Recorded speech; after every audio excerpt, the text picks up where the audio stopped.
What's going on, everybody? It's FREEDO here for Your Overwatch. Very excited to finally be bringing you the Doomfist Mastery Guide. All of the footage of today's video is provided by the Doomfist legend himself, Brandito, whose stream you can find linked in the description. I've been following his stream for the past few months, trying to absorb all of the Doomfist knowledge that I can, and over the course of today's video, we're going to be trying to approach learning not just how to play a competent Doomfist, but a dominant one. One that gets the most out of Doomfist abilities and stretch what you thought was possible with the character by bouncing off things on the map and being able to get to any spot you need to. The techniques covered today are among the hardest to execute in the game, so be sure to spend the time to practice in quick play or deathmatch before you jump headlong into ranked, feeding your brains out like Leroy Jenkins. First up is some critical advanced movement. The most important tool to first learn is what I call rocket jumping, not to be confused with Farah's rocket jumping. This is when you jump at the end of the momentum from your rocket punch to fling yourself forward. Now, in general, this is something you'll want to do when moving around the map all of the time. Just about every time you punch for movement, you should be jumping at the end of it in order to give yourself basically an extra burst of speed and momentum to get yourself around. This is probably the most important thing that you get used to doing every time because it'll really change your ability to move around. Brandito even uses it to get around corners by sharply turning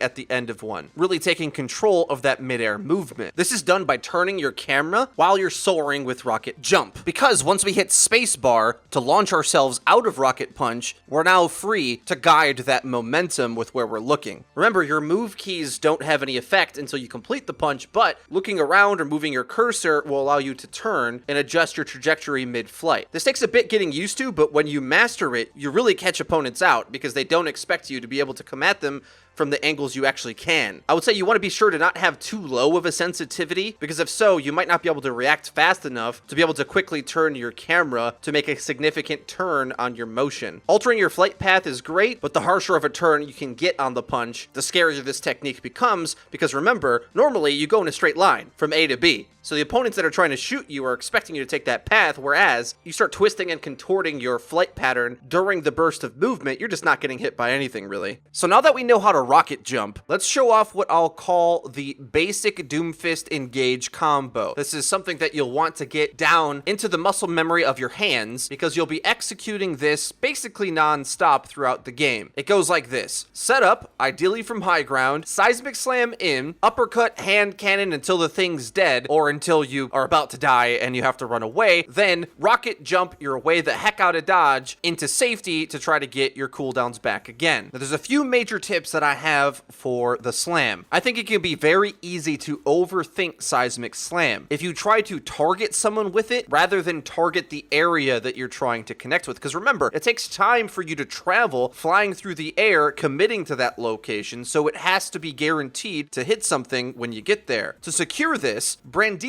makes the slam's cone reliable by landing a few feet away from the target. Remember, because it cones out, if you try to land too close, there's actually a good chance that they strafe out of the cone because, of course, it's more narrow the closer to you it is. If you try to hit them with the further extents of the slam, it'll be more forgiving and you don't have to worry about them being too far because it typically knocks them up back towards you to set them up for further damage. So let's take a look at a few examples. Brandito full commits in with his punch, sees the Zen, and where does his crosshair go? He's not aiming directly at the Zen to slam onto him in melee range. Instead, he slams a bit behind him, and now as he's gliding through the air, he can adjust to aim the slam a bit better to guarantee it connecting. As he comes over the top onto the McCree, you notice the problem of being a bit too close. In order to compensate for this, Brandito has to turn rather quickly as the McCree starts to run. Luckily, McCree doesn't know he's here, so he has the time. He turns the slam, compensates, and connects. This is done easier the more room you give yourself to swing the angle to adjust to how your target moves. Here's another one where he goes full in with the punch jump, but targeting the slam at quite a moderate distance actually lands on both the Lucio and the McCree, and the more the merrier with this one, because this is probably the biggest way to farm up your shields out of all of your abilities. Oftentimes as well, he'll go for these corner turns where he knows enemies are on the corner. And this one is just taking candy from a baby. Gets behind the Reinhardt, turns the corner, hits 4. gaining 140 shields out of that one, and also chaining the rest of his abilities to just frag out. Now, the next major tip I have for Slam takes this idea of trying to hit them with the end of the spread to the next level, where oftentimes Bandito will do this, but aim it behind the enemy and do a 180-degree turn, which is very useful because if you slam behind the enemy, they'll have to turn to look at you. This is almost like a tracer trick, where spinning circles around your opponent makes you harder to hit. And there's almost no downside to doing this as long as you can land it, because while you're slamming in, it's not like you have anything else to do anyway. You might as well aim it behind your opposition when you're more comfortable with landing it where you need it to be, of course. Do the 180 and hit the slam rather than just taking the fight head on. This is made much easier, of course, by the first tip, where you really start to get comfortable with the distance of the few meters you have to work with for the slam to be effective. It's quite wide, but the snappiness of the abilities, I think, take a little bit getting used to, made easier when you realize that you don't want to target exactly where the target is, but in fact a couple meters away, and then adjusting mid-flight. Now onto the second part of the basic engage combo, the rising uppercut. The hitbox on this thing is way bigger than you might think, and because of that, you can find yourself hitting multiple targets quite easily, just like the slam. That's good for you, means more shields, but most of the time you're going to want to focus on uppercutting the squishy target that you want to focus down with your hand cannon. There's more tricks we'll teach you as well, but that'll be in the crowd control section later, and as long as you're doing your rocket jumps to escape fights during these initiations, you now know how to do the entire basic Doomfist engage. Now, onto the hard stuff. The fundamental advanced technique that you have to learn with Doomfist are rollouts. Now, the term rollout applies to every character in Overwatch. It's basically their ability usage and decisions of how they get into the fight. But with Doomfist's unique movement set, he has the capability to do some of the most outrageous rollouts in the game. As well, I'll point you to Bandito's channel, who actually has a long list of map rollout guides where he shows crazy movement on all sorts of maps, and I do consider this required reading to master Doomfist, because without these tricks, you're kind of just a guy bringing a fist to a gunfight, but with them, you bring a close quarters insta-kill to a gunfight. Rollouts are largely enabled by using the rocket punch jump to really extend the normal engagement distance your opponents can expect. Beyond the basics of just using it to jump forward for momentum, you also can combine that with launching yourself off of bits of geometry as if it was a skateboard ramp. Look how Bandito uses the rocket jump to fling himself off of this rock. This is done by pressing the jump button right before you're about to hit the object, and the better you time it, the higher you can fly. This also works on any basic ledge. You can see him do it here on the window of Hanamura B, and I know some of these moves are absolutely crazy, and I feel like you could spend hours and hours practicing every map in the game, really figuring out how to turn an Overwatch map into Tony Hawk's Pro Skater. And again, Bandito has a long list of videos covering all of the map rollouts that he's found. For the purposes of today's video, we're going to break down the application of these things in game, but the sky's truly the limit with how far you want to go with mastering how you move around the map. You put the time in, and Doomfist can be the most mobile hero that Overwatch has ever seen, moving as horizontally quick as a character like Tracer, but also having bursts of vertical mobility as if he had Pharah's jetpack. Now from here, we're going to branch off to a few different concepts, but this next one is still quite related to movement, and that's map knockoffs, which all stems from the power of rising uppercut as a boop tool in the game. Because your enemies completely lose control of their ability to move for a few seconds after you uppercut them, you have the power of a Lucio boop on steroids at your disposal. And if you combine this with your movement tech that we've already discussed, you can create alternate one-hit kills off the map, which are oftentimes, frankly, more viable than setting up for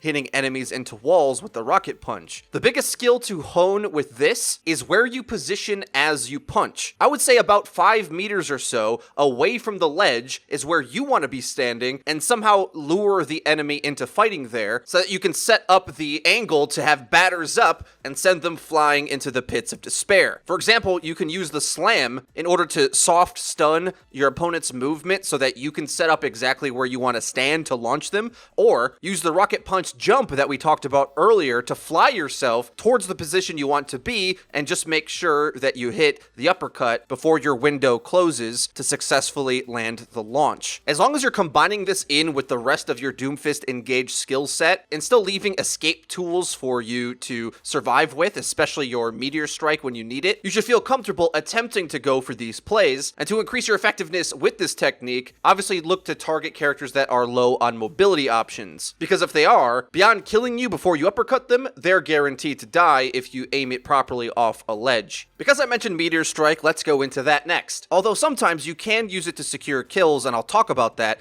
most often you're going to want to think about this as your escape option to allow you to play even more aggressive. Normally, you want to save the rocket punch to escape out after doing your normal seismic slam combo, but if you're either close to the Meteor Strike and you think you can charge it when you engage, or if you already have it, you can use Rocket Punch either to position even deeper into the enemy team, or in combination with your other damage combos to try to secure kills more effectively, rather than trying to escape. Two important tips for this. Remember, once you select the target, that is when the enemy gets to see where it is. They can hear it before that, but they won't know where you're landing until you hit the button. Otherwise, when you do commit it, you want to make sure to be willing to sacrifice some damage to just try to get a guaranteed connection. So if your enemy's about to go around a corner, rather than commit to one side or the other, giving them the opportunity to potentially dodge it completely by breaking line of sight, just split the difference and put the Meteor Strike on the corner to hopefully guarantee some damage, because you're going to be landing more than likely with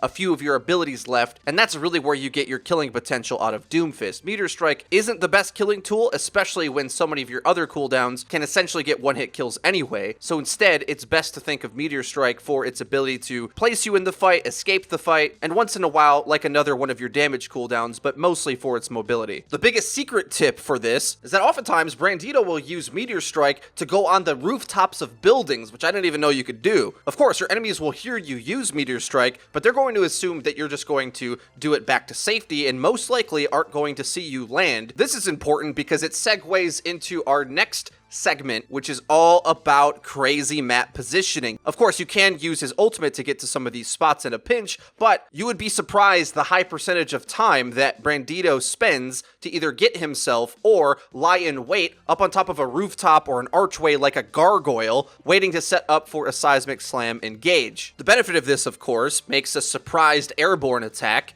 but also increases the damage of Seismic Slam. But remember, the element of surprise is more important than slam damage. Always go for an accurate slam, not a higher damaging one. But between the art of abusing these locations and doing Doomfist's patented Seismic Slam engage, there's certain targets in the game that just instantly die if they don't see you coming. This will wreak havoc onto your matchmaking games, as the communication and teamwork to know how to even deal with Doomfist doing this to you isn't quite there. I probably need to make a whole separate video on how to deal with this sort of stuff. Short answer, Sombra, wait for him and hack him. But sometimes if you're too quick and you're able to get in and get a kill before they can respond anyway, it can be good enough. I've shown you some of the most common spots I've seen Bandito go for in the past few months, but I'm sure there's a lot more you could find. And remember, a big percentage of the art of mastering this character comes from finding and abusing these Batman-esque staging spots that let you play from the darkness and swoop down before your enemy knew what hit him. Now, the next section combines a lot of these different elements together in order to take out one of your most common adversaries in the air, Pharah. When you know how to Meteor Strike to get to high ground and use these rollouts and rocket jumps in order to elevate yourself to stage from high ground, you can combine all of these different elements to launch yourself towards the Rocket Queen, jetpacking in air to make her look no different than a squishy on the ground. The biggest thing to remember in this matchup is finding elevation, getting bursts of movement with your rocket punch jumps, but most importantly, to have a chance of securing the kill against Pharah is landing the rising uppercut on her mid-air, because